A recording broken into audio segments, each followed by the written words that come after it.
दूसरे को मारकर खाइए, ये विकृति है। वो अपना खाए, मैं अपना खाऊं, ये प्रकृति है। लेकिन वो खा सके इसकी चिंता करके मैं खाऊं, ये संस्कृति है। और इसी बात का बड़ा आदमी कौन है? उसके घर कोई आता ही नहीं है। सुबह बाई घंटी बजाती है, शाम को दूध वाला, बीच में कोई आता ही नहीं है। मेरे पिताजी मेरे घर आते हैं तो वो लोगों से कहते हैं, बड़े खुश होते हैं, कहते हैं यार ये आदमी ठीक है, इसके यहाँ 10 आदमी चाय पीते हैं, 20 आदमी खाना खाते हैं, 5 आदमी सोते रहते हैं, ये ठीक है। मैं जोशी जी से असहमत हूं जो कह रहे हैं कि पहले शिक्षा लाइए। शिक्षा तो लाइए, लेकिन हिंदुस्तान की दुनिया की जितनी समस्याएं हैं वो किसने पैदा करी? आइए, शिक्षित लिखते हैं, अशिक्षित लिखते हैं और समस्या लिखते हैं। आइए, पहली समस्या बेरोजगारी, किसने पैदा करी भाई? शिक्षित लोगों ने क्या अशिक्षित लोगों ने? शिक्षित लोगों ने। गांव में सबके पास रोजगार था, गांव में सब लोगों के पास कुछ ना कुछ काम था। लकड़ी वाले के पास लकड़ी का काम था, जूते वाले के पास जूते का काम था, लोहे वाले के पास लोहे का काम था। सब एक दूसरे को भोजन दे रहे थे, सब एक दूसरे को अन्न दे रहे थे, सबका काम चल रहा था। आपने सुना गांव में कोई भूखा मर गया? नहीं मरा। ये शिक्षित लोगों ने पैदा की। प्रदूषण किसने पैदा किया? गांव में प्रदूषण देखा कभी? किसने पैदा किया? शिक्षित लोगों ने। इससे क्या तय होता है कि शिक्षा आपको कार दे सकती है, लेकिन लर्निंग आपको संस्कार दे सकती है। आपको तय करना है कि बिना संस्कार की कार लेनी है कि संस्कार सहित कार लेनी है। अधिकतम पूरी लड़ाई बिना संस्कार की कार लेने की है। यही कारण है कि हमने इस जीवन को कष्ट का साधन बना दिया है। दूध में यूरिया मिलाया जा रहा है। जो यूरिया मिला रहा है उसको शर्म लिहाज नहीं है कि किसी की किडनी में जाएगा तो किसी का पति, किसी का बेटा, किसी का सुहाग, किसी की राखी सुनी हो जाएगी। उसके खुद के घर में भी बेटी है, उसके खुद के घर में भी पुत्र है। वो सोच के देखे कि मेरे पुत्र को अगर ये यूरिया किडनी फेल कर दे और मेरा बेटा मर जाए तो कैसा लगे। नहीं, वो सोच ही नहीं रहा। उसको लगता है 1000 रुपए फालतू मिलने, थोड़ा सा यूरिया मिला दो। सब्जी वाला यही कर रहा है आपके साथ, अफसर आपके साथ यही कर रहा है, सरकारें आपके साथ यही कर रही हैं, नेता आपके साथ यही कर रहे हैं, क्योंकि हमने इस पूरे प्रोसेस को लर्निंग का बनाया ही नहीं है। हमने इस पूरे प्रोसेस को शिक्षा का बनाया है। और मैं आपसे निवेदन करता हूं कि शिक्षित हो जाइए, पढ़िए, खूब पढ़िए, रिसर्च करिए, इंजीनियर बन जाइए, डॉक्टर बन जाइए, आईएएस बनिए, पीसीएस बनिए, लेकिन लर्निंग सीखिए।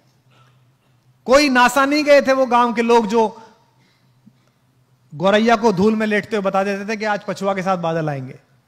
उसने अनुभव से ये जाना था। तो इसका मतलब कुछ ज्ञान ऐसे हैं जो अनुभव से ही आते हैं। महिलाएं बैठी हैं, मातृशक्ति बैठी हैं, मातृशक्ति इस नगर का प्रतिनिधित्व करती हैं। लोग कहते हैं ना बच्चा पैदा हुआ, बच्चा पैदा नहीं हुआ, बच्चे के साथ एक और चीज पैदा हुई, मां पैदा हुई। उससे पहले वो भाभी थी, बेटी थी, बहन थी, मां नहीं थी। अब वो मां पैदा हुई है। मेरी पत्नी मेरी बेटी को डांटते हुए अक्सर कहती है, तू बनेगी ना मां तब पूछूंगी तुझसे। उसको लगता है खराब बात है। अरे ये सही बात है, क्योंकि उससे पहले वो सिर्फ बेटी थी, सिर्फ वो पत्नी थी, सिर्फ वो बहन थी।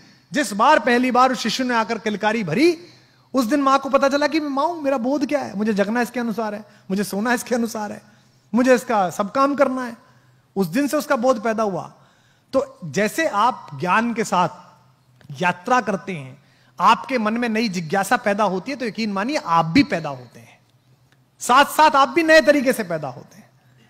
जब आप कोई चीज पढ़ते हैं और आपको एकदम चेतना आती है कि यार क्या अद्भुत बात पढ़ी, तो ये मानिए कि थोड़ा सा जन्म आपका हुआ है। अब आपको तय करना है कि आपको अधूरा पैदा होना है कि पूरा पैदा होना है। आपको विकल दिव्य अंगों के साथ पैदा होना है कि संपूर्ण सुशोभित शरीर के साथ पैदा होना है। इसलिए पढ़िएगा तो ये सोच के मत पढ़िएगा कि ये पास करना है, ये सोच के पढ़िएगा कि मुझे ये जानना है, ये मेरी इच्छा है, ये मैं जानना चाहता हूं। अधिकांशतः हम जो पढ़ रहे हैं, हम ये पढ़ रहे हैं कि ये इतना है, इसको ऐसे करने से ऐसे हो जाएगा। इससे जीवन आगे नहीं जाएगा। गांव में मैं गया तो वो एक गांव के प्राइमरी स्कूल की पहली दूसरी क्लास की अंग्रेजी की किताब देखी, आपने भी देखी होगी। उसमें लिखा हुआ था जी फॉर जेंटलमैन। तो सामने कुछ चीजें बनी रहती है ना, अम्ब्रेला बना हुआ है ना, बना रहता है सब। बी फॉर बैलून, तो बैलून बना हुआ है। तो जी फॉर गर्ल एंड जेंटलमैन, तो एक लड़की बनी हुई और जेंटलमैन के नाम पर सूट पहने हुए एक आदमी बैठा हुआ, मतलब खड़ा हुआ, यानी कि जेंटलमैन है। जिसने सूट पहना वो जेंटलमैन है। तो गांव के उस बच्चे को यह लगता होगा कि ये जो धोती कुर्ते में मेरा बाप है,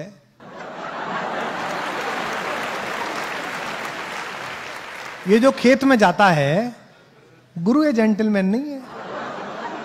जेंटलमैन कौन है? जेंटलमैन पीडब्ल्यूडी का वो चोर क्लर्क है जो सूट में आता है रोज सुबह सुबह।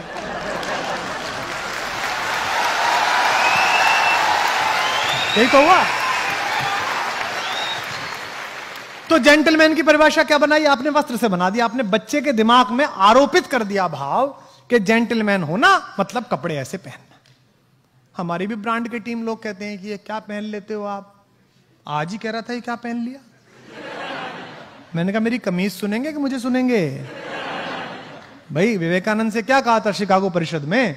जब तीसरे दिन उनको समय मिला तो उसने कहा कि एक तो आपके कपड़े ठीक नहीं है, ये एक वक्ता के योग्य विद्वान के कपड़े नहीं है। तो विवेकानंद ने कहा कि देवी जी मुझे क्षमा करें, मैं उस देश से आया हूं जहां मनुष्य चरित्र से बड़ा बनता है, कपड़ों से बड़ा नहीं बनता है। आपकी साधना कितनी है इससे बड़ा बनता है। क्योंकि हमारे तो सबसे बड़े साधक के पास कपड़े ही नहीं है। हमारा जो सबसे बड़ा तपस्वी है जिसने इस लोक मंगल के लिए पूरी पृथ्वी का जहर अपने कंठ में धारण किया है, वो तो बिना वस्त्र के बैठ जाता है। एक मृगछाला लपेटी और बैठ गए अपना हिमालय पे, कैलाश पे, डमरू हाथ में ले लिया।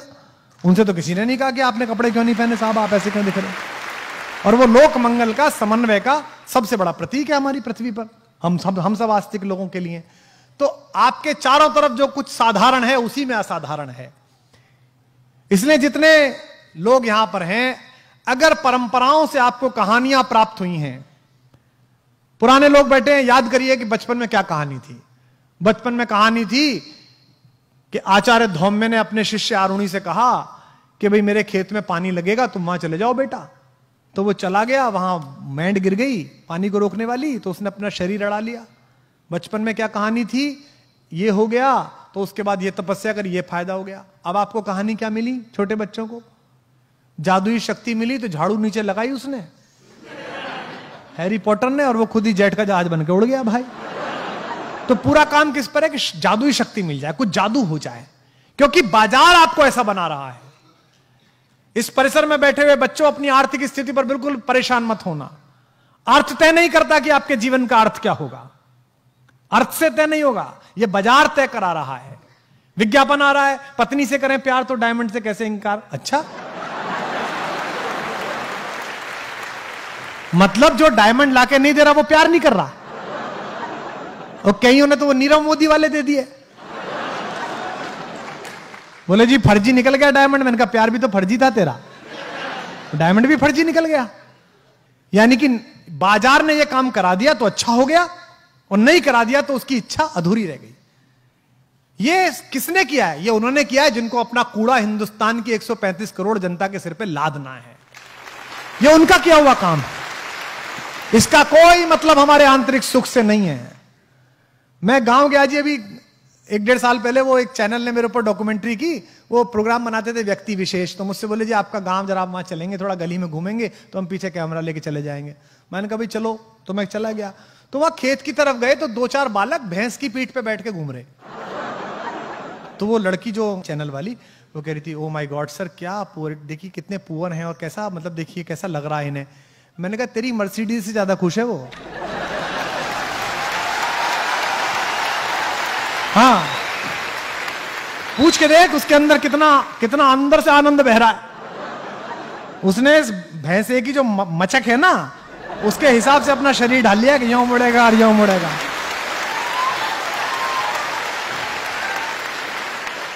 पर हमने बना लिया है। अंग्रेजी नहीं आती तो हमें, अरे क्यों, मुझे क्यों आएगी भाई। हिंदी खराब बोलते समय कभी गिलानी हुई, कभी शर्म लिहाज आई कि हिंदी खराब बोल रहा हूं? फिर अंग्रेजी खराब बोलते हुए गिलानी क्यों है? अरे मेरी भाषा नहीं है, मैं सीख रहा हूं, खराब ही बोलूंगा यार। अब अच्छी आ जाएगी तो बोल लूंगा, ना आएगी तो कौन सा प्रॉब्लम पड़ रही है भाई, ना आएगी तो क्या हो जाएगा। लेकिन ऐसा बना लिया है कि अंग्रेजी, जब तक आप अंग्रेजी जरूर सीखिए, बोल लीजिए। मेरे पास भी ग्रेजुएशन में थी, गोल्ड मेडल मिला मुझे, यूनिवर्सिटी टॉप की मैंने। मुझे भी अंग्रेजी बहुत पसंद है, शुरुआत की कविता अंग्रेजी में लिखी। पर आप देखो कि देसी के अंदर इतना अधिक कमतरी का भाव भर गया है, इतना अधिक इन्फीरिटी कॉम्प्लेक्स है। निज भाषा उन्नति है, सब उन्नति को मूल। आपको हिंदी बोलने में शर्म आती है, आपको बुंदेली बोलने में शर्म आती है, आपको इस महाकौशल की भाषा बोलने में शर्म आती है। और कितनी मधुर भाषा है, कितनी मीठी भाषा है इस पूरे क्षेत्र की। आप फोन करिए महापौर जी के घर पे, के हैं क्या मैडम? अब भाई तो इतनी हती है भाई, चली गई बाजार में।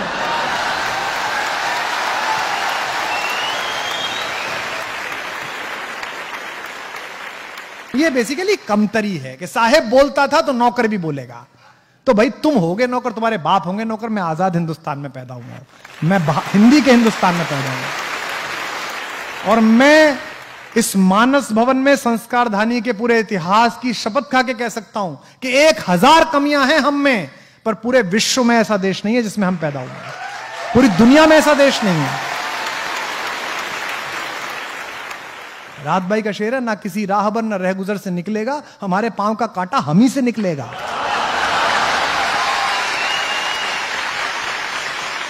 हम अपना काम कर लें। हिंदुस्तान कोई लाल किले का नाम नहीं है, हिंदुस्तान किसी पार्लियामेंट की बिल्डिंग का नाम नहीं है। 1/125 करोड़ हिंदुस्तान मैं हूं, 1/125 करोड़ हिंदुस्तान आप हैं। मैं अच्छा कवि बन जाऊं, आप अच्छे विद्यार्थी बन जाएं, हमारे हिस्से का हिंदुस्तान निर्माण प्रारंभ हो गया, भारत का निर्माण शुरू हो गया।